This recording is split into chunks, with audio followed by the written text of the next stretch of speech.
Okay, so this is the worked solutions for the non-calculator paper.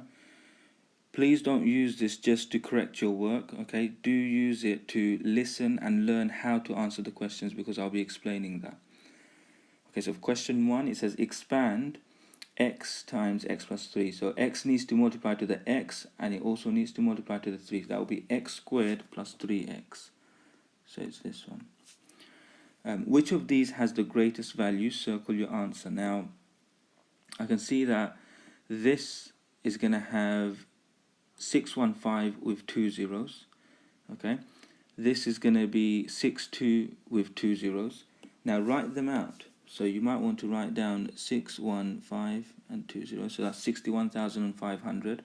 Here we've got 6200, and here we've got 61600.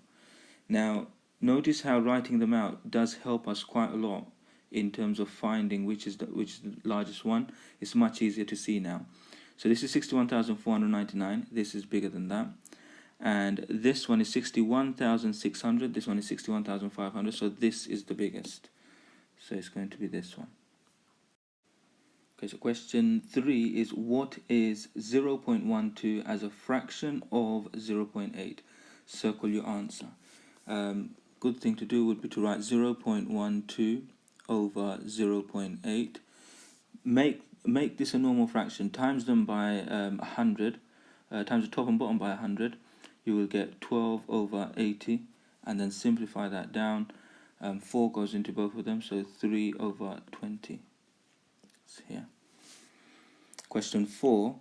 The base of a pyramid has n sides. Circle the expression for the number of faces of the pyramid.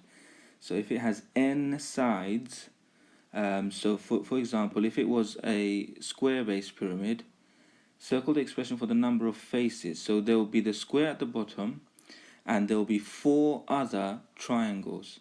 So that will be, so if it has n sides, so it's actually 1 more than the number of sides the base has. So that's going to be n plus 1. Question number 5. We have 4 identical circles just fit inside a square as shown. So notice that this is touching really close to each other. I will actually just touching. Work out the area of the shaded section. Give your answer in terms of pi.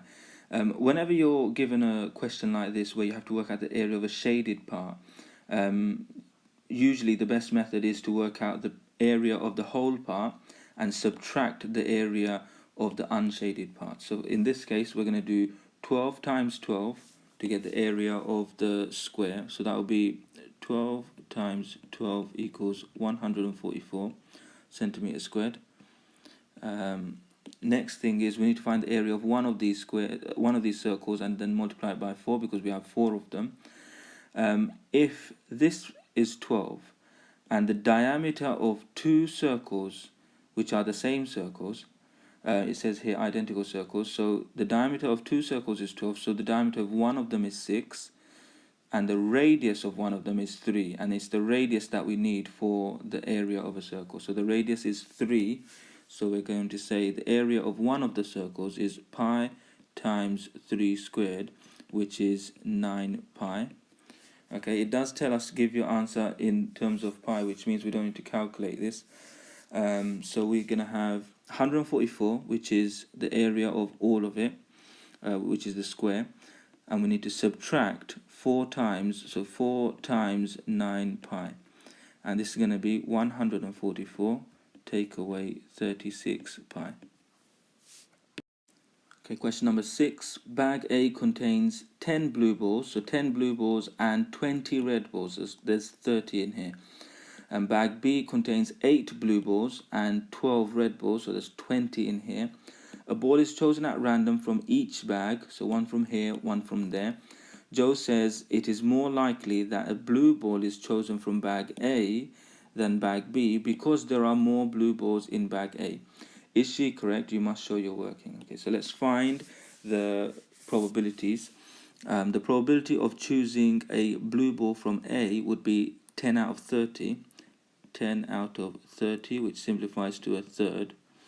And the probability of finding a blue ball from B is going to be 8 out of 20. So 8 out of 20. and that simplifies to 2 over 5. Now we can see that a third is smaller than 2 over 5. We should just know that. A third is about 0.3 recurring, or it is 0.3 recurring, and 2 over 5 we should know that as 0.4. So Joe said it is more likely that a blue ball is chosen from bag A than bag B because there are more blue balls in bag A. Now Joe is incorrect because the chance of a blue ball being picked from A is a third, and for B it was 2 over 5, which is bigger. So is she correct? No. Okay, make sure you answer the question. This is an important part for getting communication marks. So no, she is incorrect.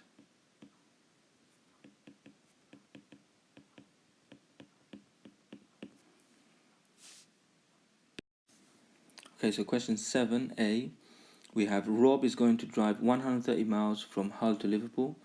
There are roadworks for 25 miles of the journey, so only some of that 130 miles has roadworks.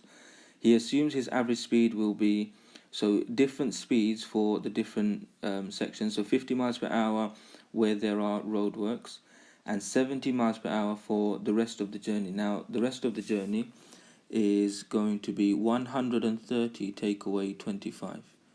That's going to be 105 miles. Now notice how I've written that here before I even read the next part of the question, okay, because I know that this is something that I might need later. And then when we read on, we have using his assumptions, work out his journey time. So we need to find time. We've got the speed and we've got the distance.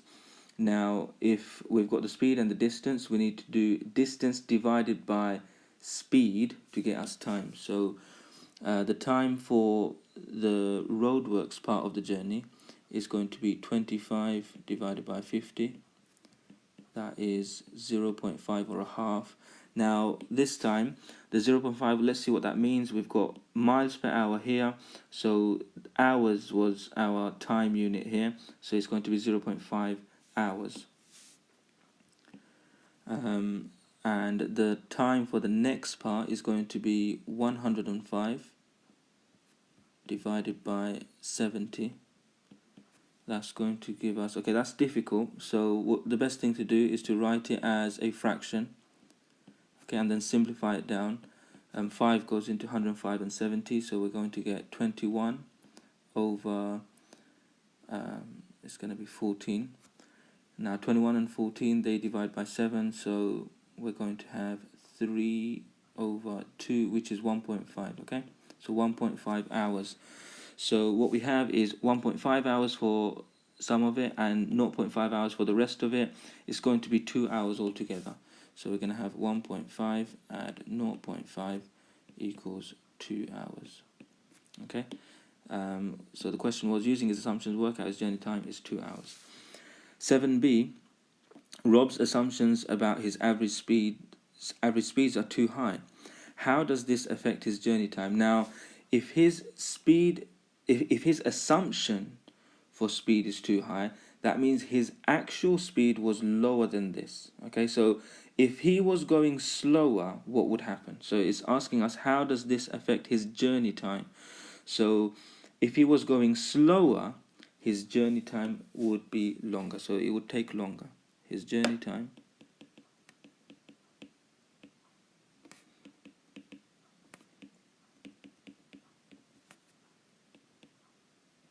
okay, so his journey time will be longer. Now, these are tricky questions. Okay, it's very easy to get these wrong. So make sure you spend some time thinking about these before you answer it. And once you've answered it, check it. So here we've got his journey time will be longer. The question was, how does this affect his journey time? So I did talk about journey time. And we said Rob's assumptions about his average speeds are too high. So he would have gone slower, which means journey time would be slower. Journey time would be longer, sorry. Okay, so question number 8, it says Jack works out the answer to this calculation.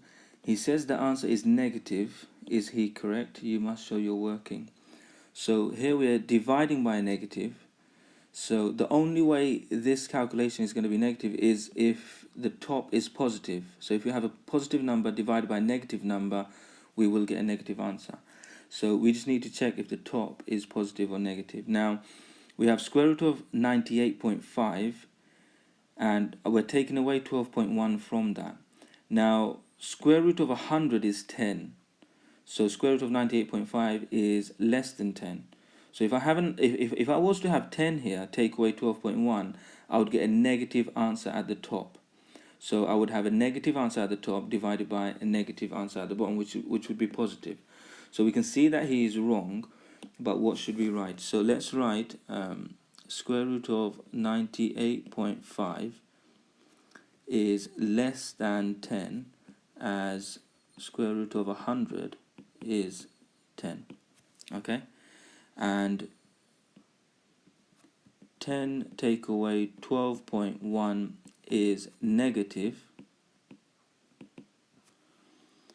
and again negative divided by negative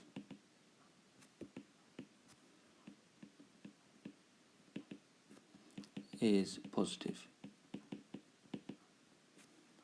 So he is wrong. Okay, so we need to answer the question as well. So he is wrong.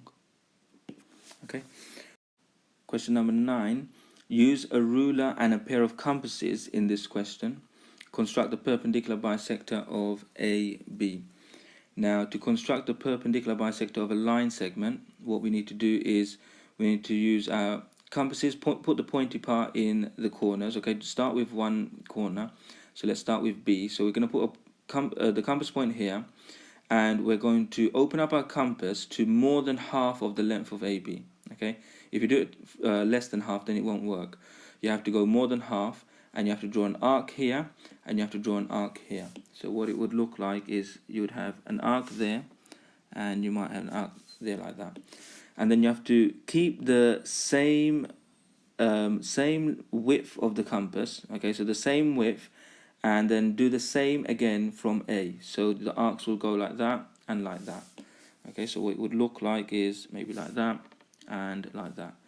And once you have that, what you do is you draw a straight line through the intersections. Okay, and that would be your perpendicular bisector. Okay, so you would need to use a ruler for this and put a straight line through there, and you have a perpendicular bisector. Okay, so question 10. Here are the instructions on a bottle of fruit squash. It says you need to have 2 parts of fruit squash with 7 parts of lemonade. So Tom has 80 milliliters of fruit squash. He also has 210 milliliters of lemonade. What is the maximum amount of fizzy juice he can make? So this was to make fizzy juice.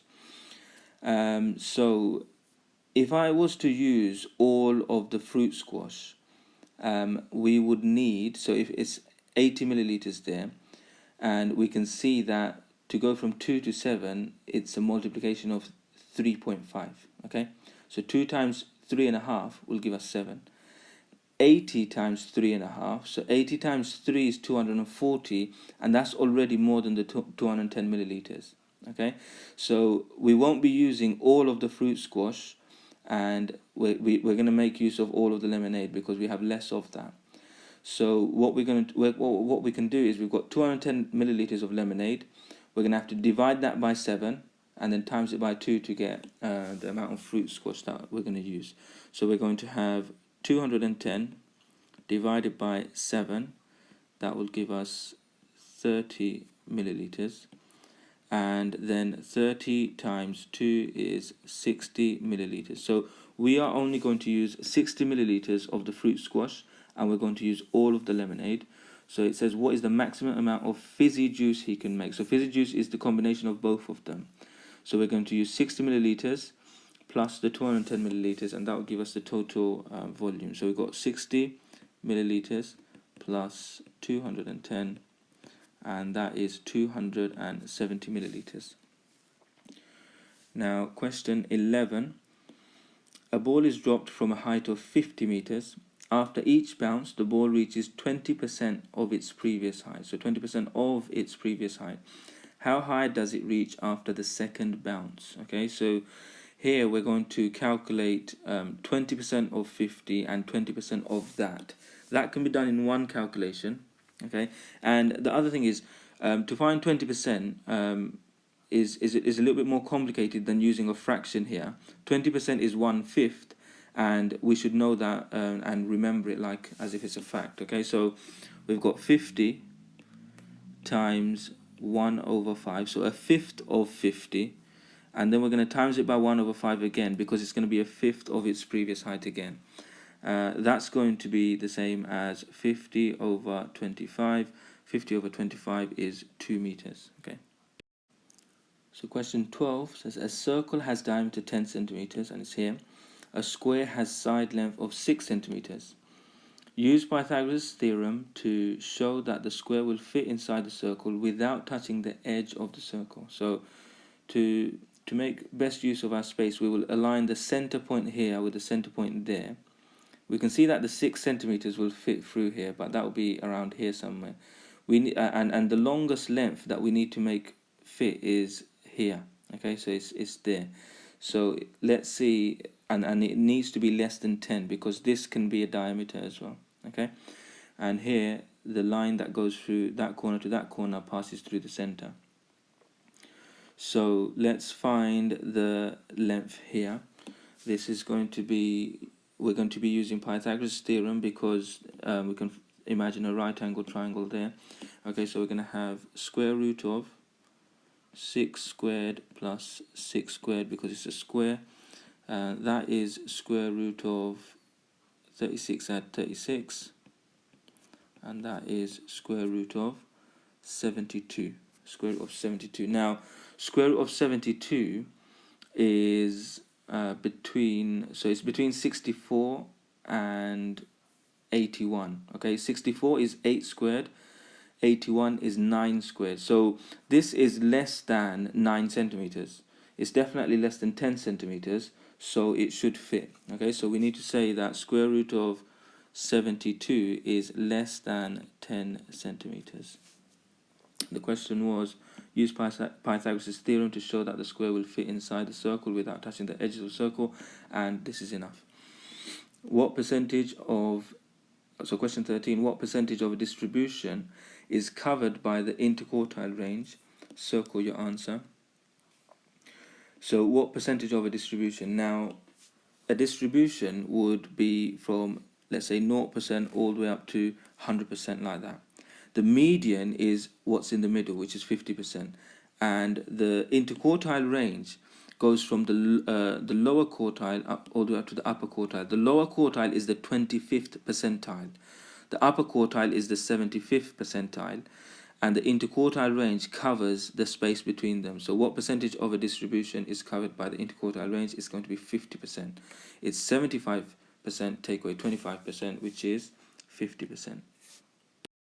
Okay, so question 14. Which of these values cannot be the cosine of an angle? Circle your answer. We've got negative 0.5, we've got 0, we've got 0.5 and 1.5. Now, if you know the cosine graph, you would know that the cosine values go from negative 1 to 1. Okay, so we can't have 1.5. That's more than 1. So that one can't be a value of the cosine of an angle. Now, question 15. A motor racing circuit has length 5 and 5/6 miles. A straight section of the circuit, so a straight section of the circuit has length 1 3/4 miles.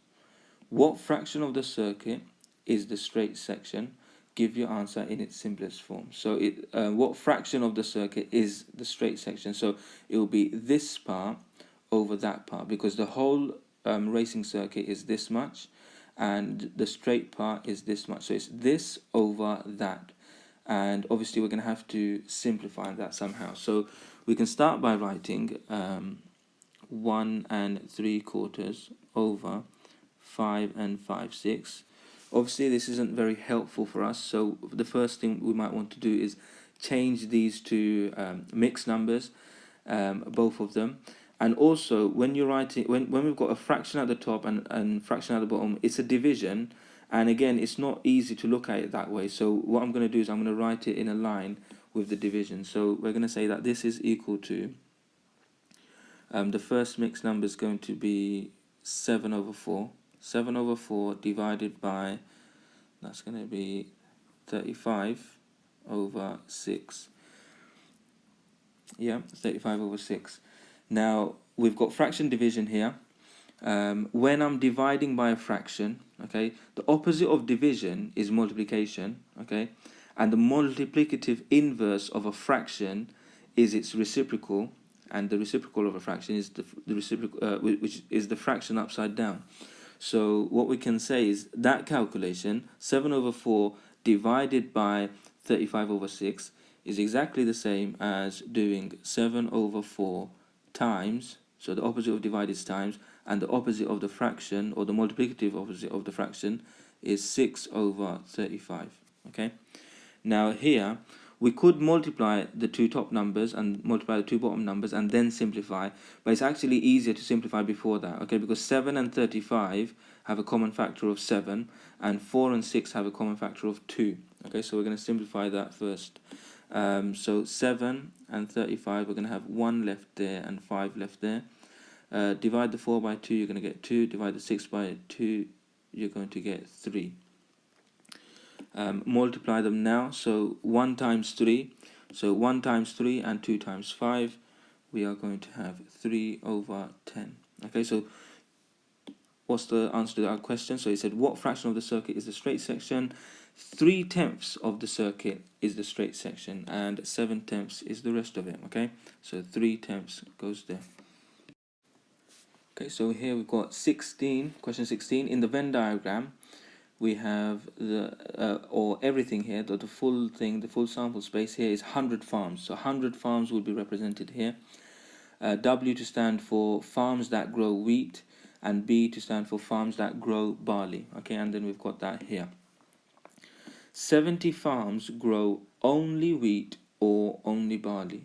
Okay, so 70 farms are only wheat, which is this section here, or only barley. Okay, this is that section, not including this bit.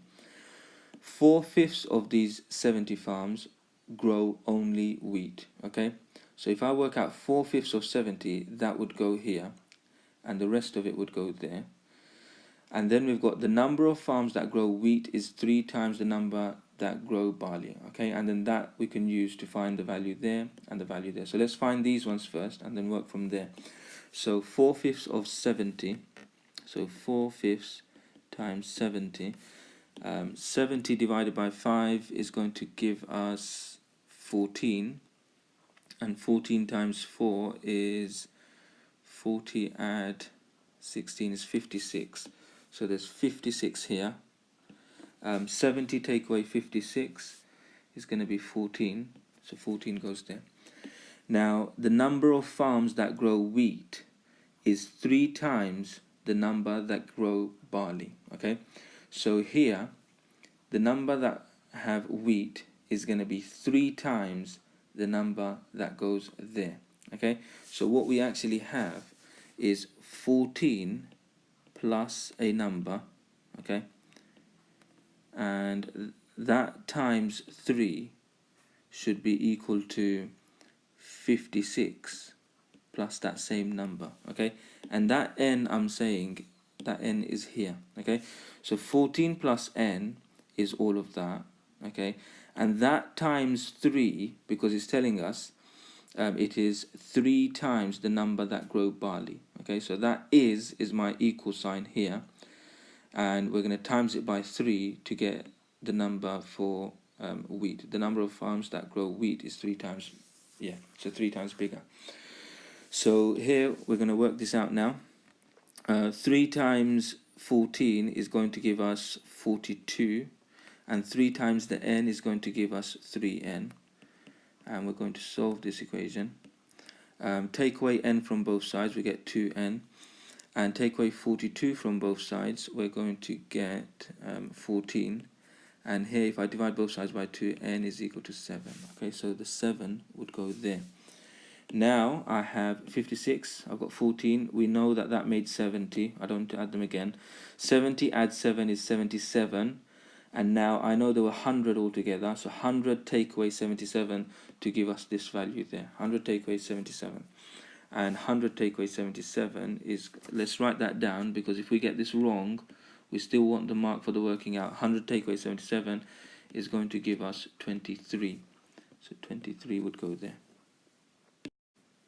Okay, so question number 17, we have what is an identity here, and it says work out the values of A and B. Now, when you are faced with such a question like this, what you do is you take one side, okay, you work with it, you simplify it down, and then we're going to match up the x squared terms. So whatever the x squared term here is, the coefficient, which is the number in front here, has to be 3, has to be equal to 3. And if it's got a combination of a's and b's in it, we're going to make equations and we're going to solve them, okay? And that's how we're going to do the rest of it as well. So I'm going to take the left hand side, okay, and I'm going to multiply it out. So it's going to be 3x squared take away 6x plus x take away 2 plus ax plus b. Okay, so this was the left hand side. Now what I'm going to do now is I'm going to put, so I've got already 3x squared. I don't have any more x squared terms, and that's good because the 3x squared has to match up with the 3x squared there.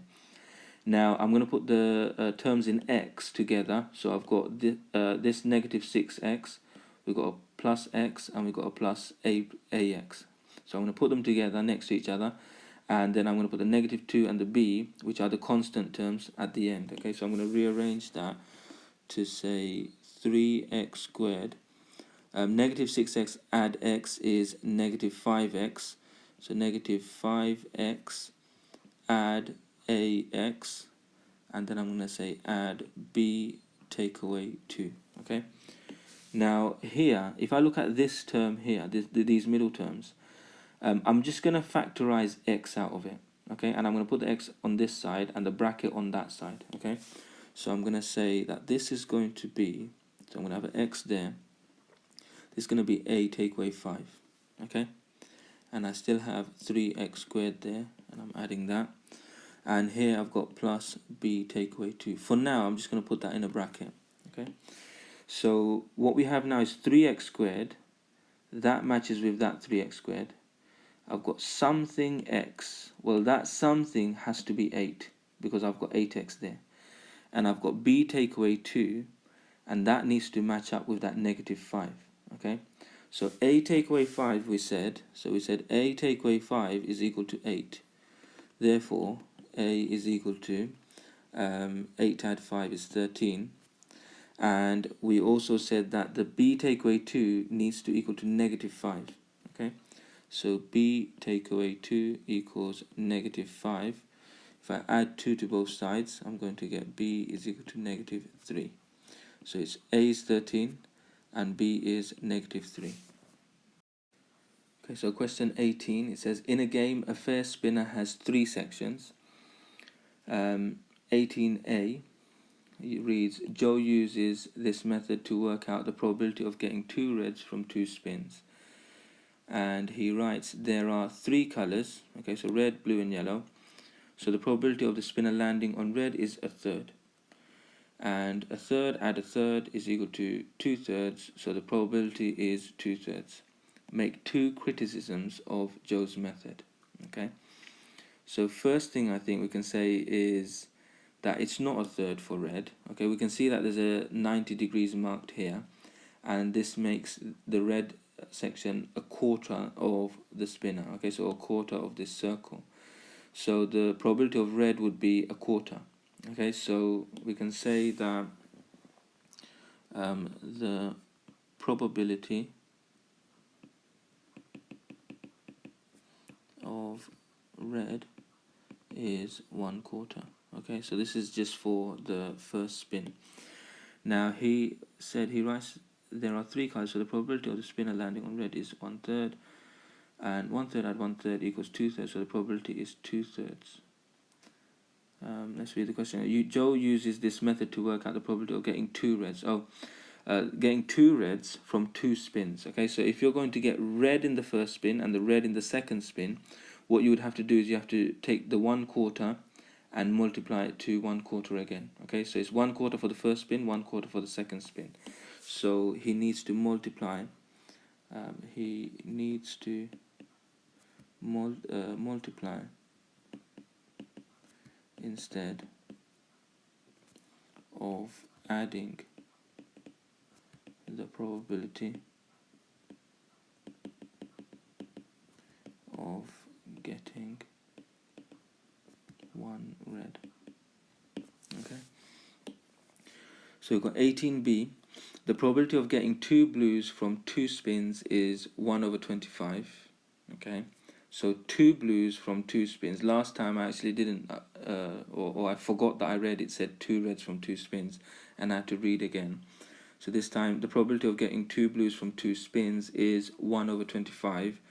Work out the angle of the blue sector. Okay, so to get that 1 over 25, they must have done 1 over 5 times 1 over 5. Okay, or we can say 1 over 25 and we're going to square root that. That's going to give us the probability of getting 1 blue. Now, if I know what the probability of getting 1 blue is, what I can do is I will know what fraction of the circle or the spinner is the blue section. Okay, and then I can find, it's asking me for the angle, so work out the angle of the blue sector. I can find it by doing that fraction of 360. So the first thing that we do is square root of 1 over 25 gives us 1 over 5. And then I know I need to find a fifth of 360, 1/5 of 360, and that is 72. Okay, so question 19, it says show that 2x plus 1 over 3 add 5x take away 2 over 2 simplifies to 19x take away 4 over 6. So we just add these fractions with a common denominator and simplify it. So the first fraction, we would multiply the top and bottom by 2. So we're going to have 2 and 2x plus 1. This will give us 6 at the bottom. Add and multiply the second fraction by 3 at the top and 3 at the bottom. So we've got 3 times 5x take away 2 and 6 at the bottom. Multiply out the top of the fractions and put it under one fraction. So we're going to have 4x plus 2 plus 15x take away 6 over 6. Now, I did this in one go. Now, when this is a takeaway, you have to be really careful. Okay, when this is a takeaway, this part here, you must put it in a bracket because it's taking away all of that. Okay, that's so important. So if this is a takeaway, you must put this in a bracket when you make it one fraction because you're taking away all of that, and that might change some of the signs inside the bracket. Okay, so that's really important to remember. It's one of the things that a lot of students I see forgetting. So this then simplifies to 19x take away 4 over 6, and that's what was required here. Question 20, a circle has equation x squared plus y squared equals 1/4. Now, when it's in this format, this part here is the radius squared. So we can say that the radius squared is equal to 1/4. Okay. It says circle the length of its radius. So r squared is 1/4. Therefore, r must be square root of that. So r would be square root of that. And because radius is a length, we're only taking the positive. So r is the square root of that, and that is going to give us a half. Okay, so it's there. So question 21 says, which expression gives the area in centimeters squared of this triangle? So this is a triangle.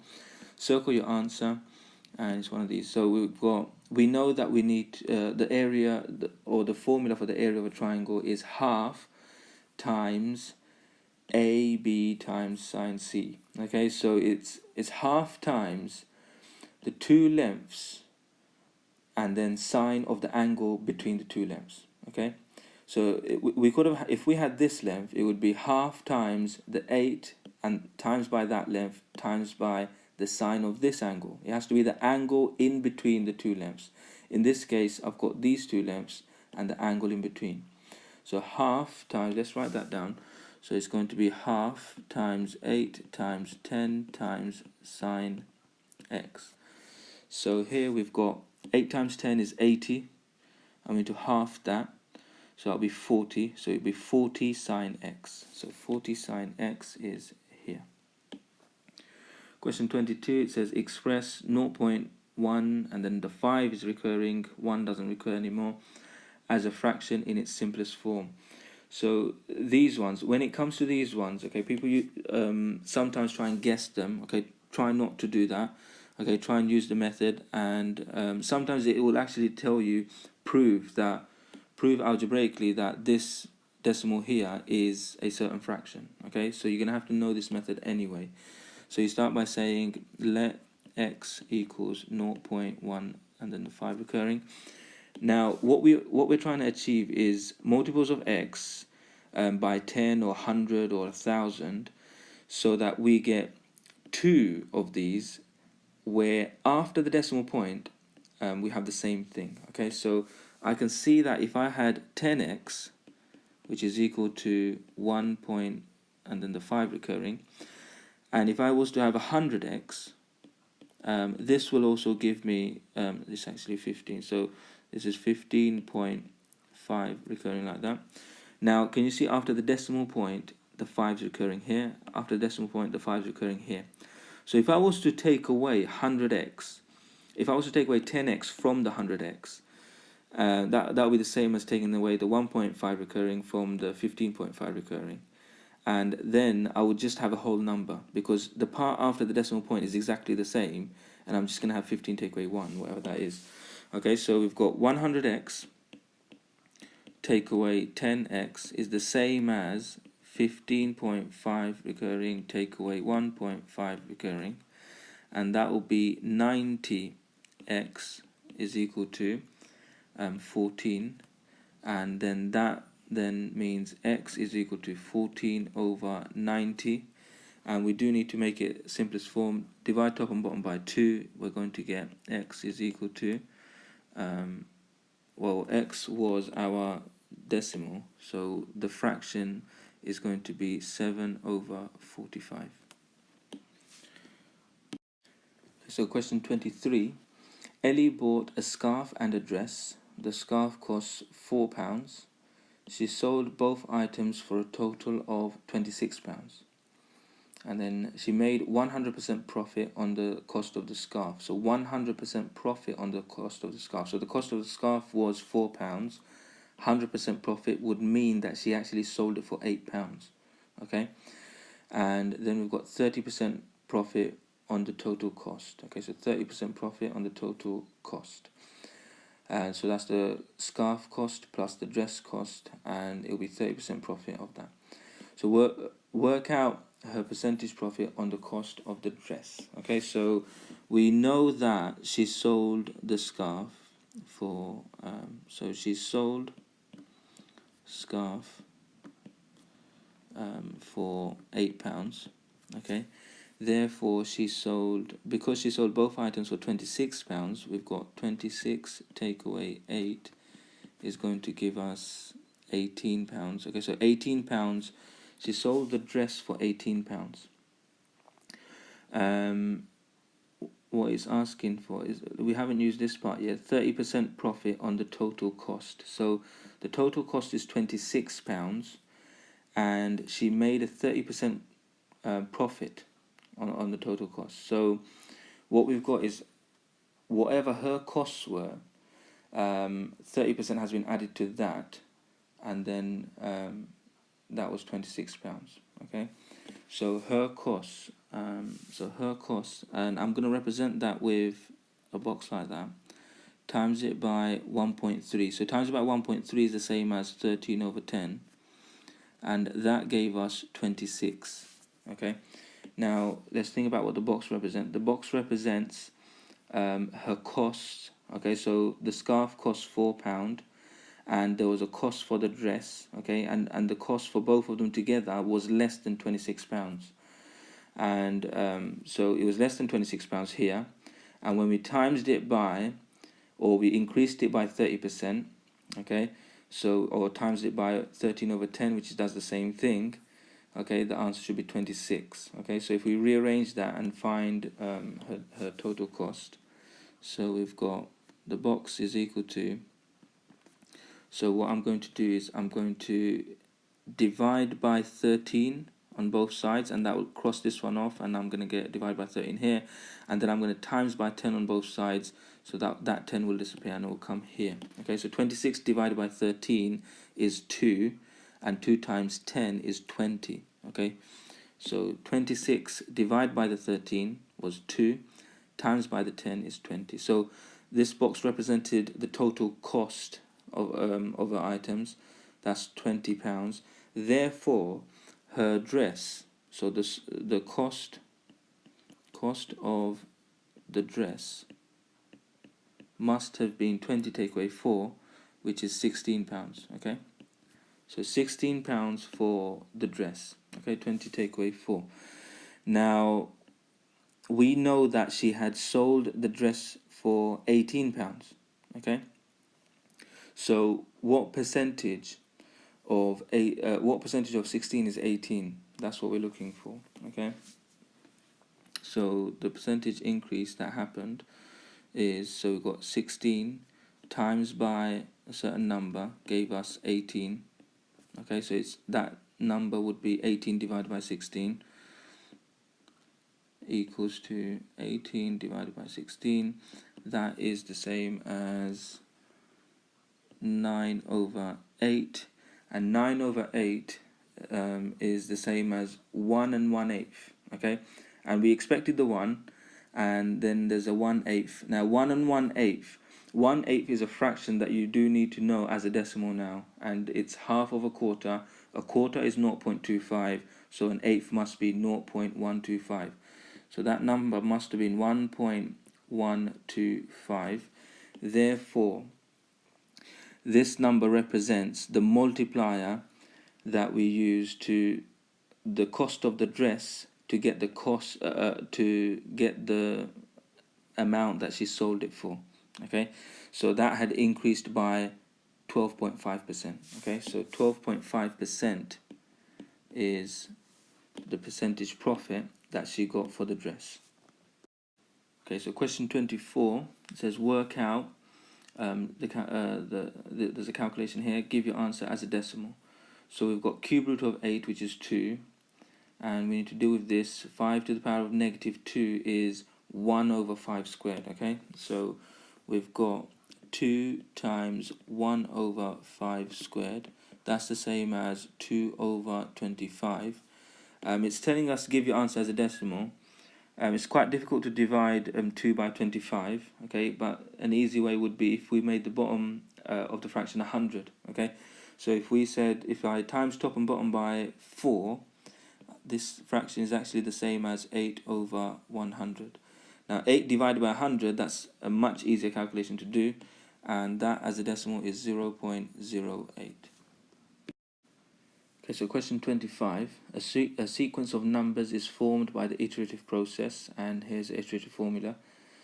Describe the sequence of numbers when a1 equals 1. Okay, show working to justify your answer. So the first value is 1, and we need to find the second value and so on. So if a1 is 1, so what we do is we put 1 in here and here, and we work out the next value. So a2 is equal to 1 squared take away 1, which is equal to 0. And then a3 is equal to 0 squared take away 0. And we can see that we're always going to get 0 here. So after 1, we continuously get 0.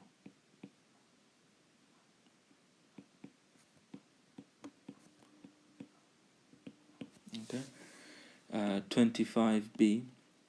Describe the sequence of numbers when a1 equals negative 1. Show working out to justify your answer. So again, similar, this time with negative 1. So a2 is going to be negative 1 squared take away negative 1. Now, when you're substituting negative 1, make sure you always substitute it into brackets. Okay, here I didn't use brackets because we were substituting a positive number. Here we're substituting a negative number. Always use brackets, otherwise we lose some information and we might make mistakes. Here the brackets, you can see that they affect this because we're going to have add 1 here. So negative 1 squared is 1. So this is 1, and I'm going to add 1 to that. It's going to be 2. Okay, so 2. And then the next value, to get a3, this time I'm going to have to substitute 2 into my formula. Okay, so where I had -1 before, I'm going to have 2. Take away 2. Okay, this time I only did it in brackets just to show you that what we do is we take the answer here and we substitute it into the same formula. So we've got 2 squared is 4, and 4 take away 2 is 2. Now, because I just substituted 2 into the formula, and an iterative process means I use this answer to substitute it again, I'm going to have the same thing again, and it's going to be 2 again.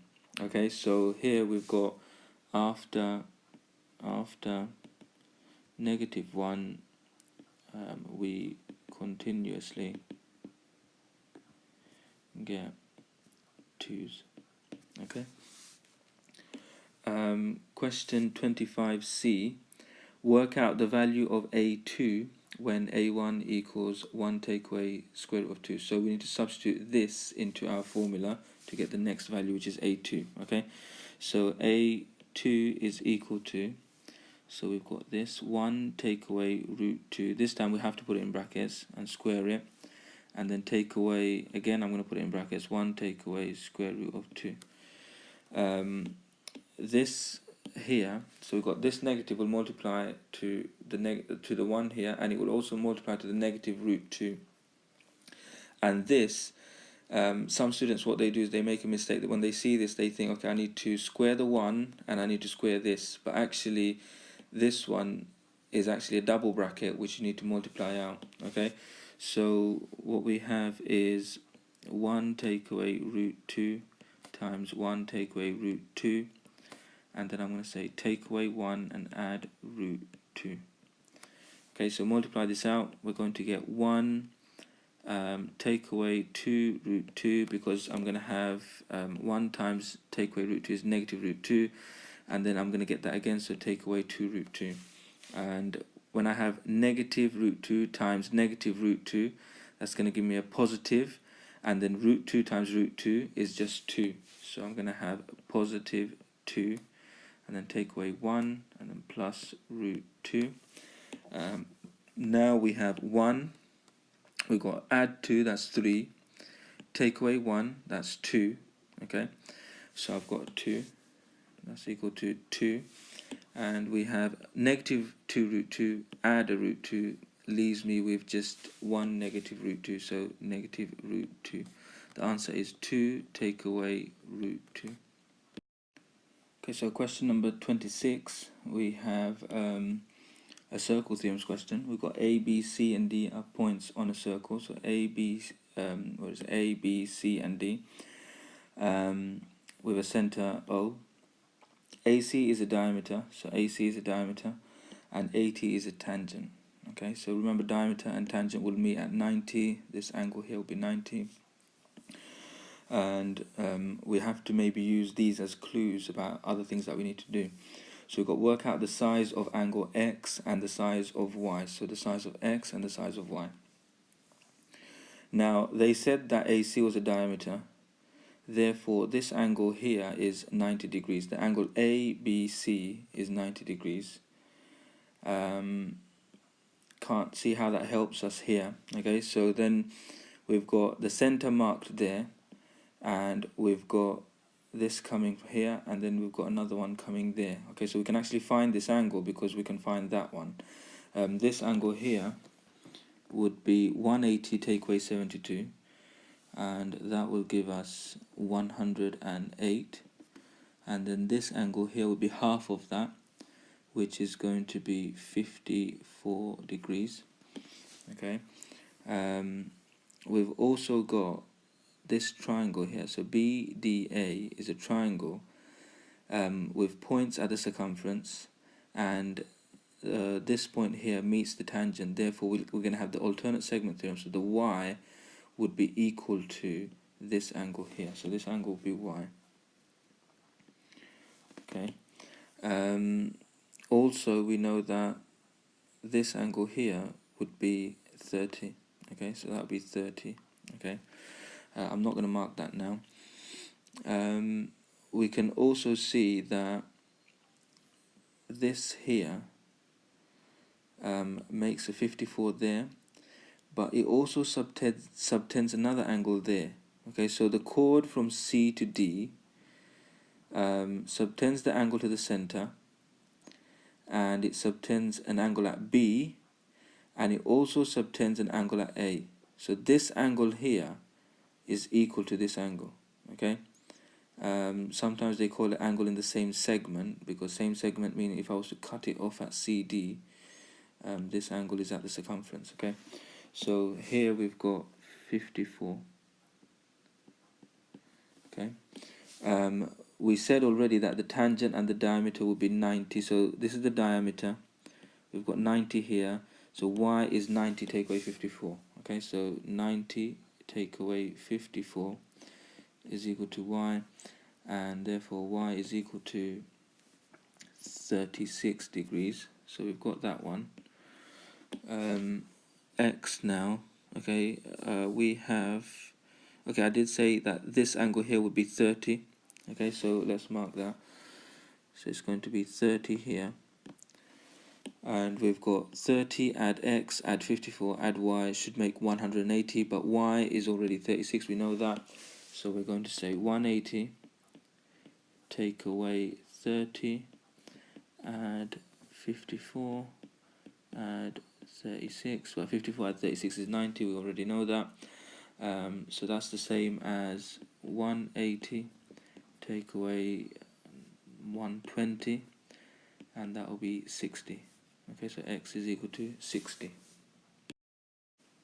So question number 27, we need to write this expression in the form a root b, where a and b are prime numbers. Now, normally I say to my students, don't worry about this part, okay? Look at this and simplify it. Okay, so we know we need to do some rationalizing of denominator. We know we need to simplify this root 12. It's going to be root 4 times root 3, which simplifies. And then we're going to try and collect them together somehow and see if it comes out to be something like this. Don't worry about thinking about prime numbers or thinking about making it look like this. Now just simplify, okay? So root 12 is the same as 2 root 3.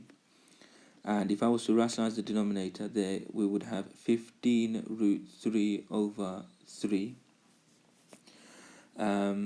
15 over 3, okay, so this simplifies. 15 over 3 gives us 5 root 3 at the top.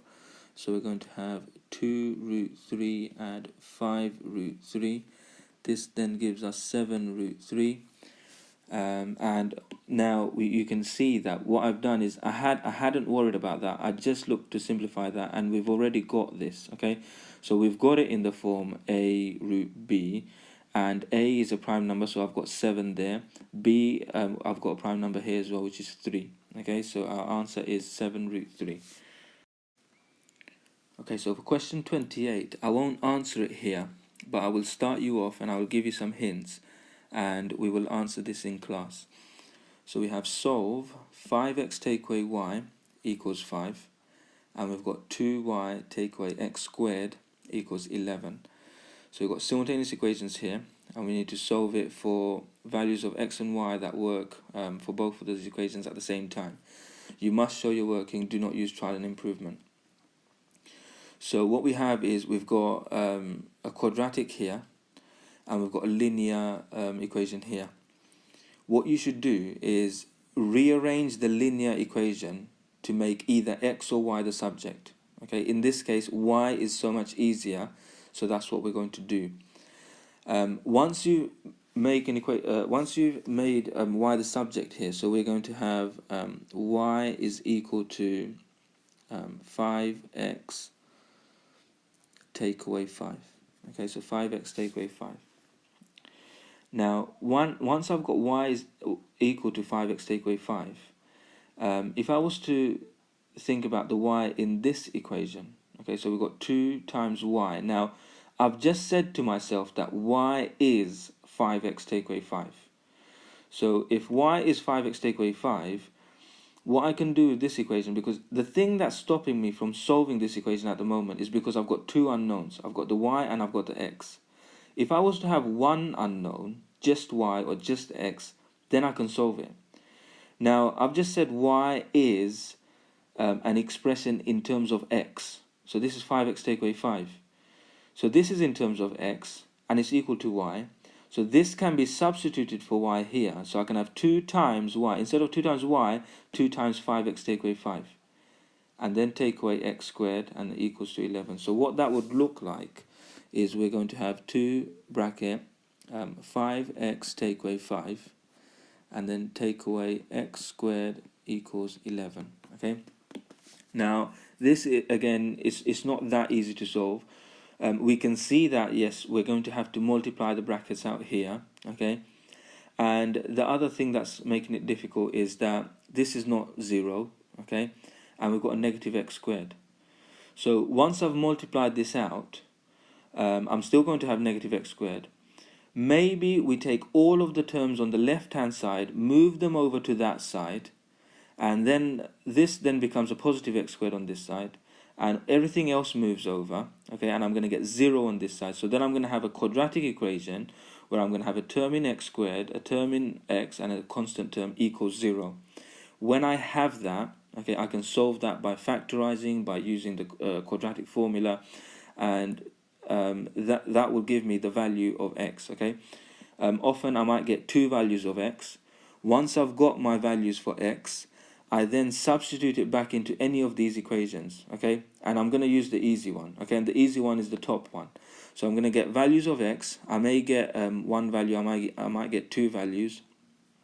I probably won't get 0 values because it's telling me to solve this. Okay, so use those values. Suppose we had 2 values of x, substitute it into here, and rearrange, and actually instead of substituting into here, substitute it into here, because this is y is equal to that. It'll be much easier for you. So substitute it into there, work it out, and substitute it into there, work it out. Now when you give your answer, suppose x was equal to 1. You have to put x equals 1 and y equals whatever this was when x equals 1. So 5 times 1 is 5, take away 5 is 0. So you have to say x equals 1 and y equals 0. Okay, that's if x equals to 1. Okay, and whatever the other value of x is, you have to put that together. Okay, so you're going to have x is equal to something and y is equal to something, or x is equal to something else and y is equal to something related to that x.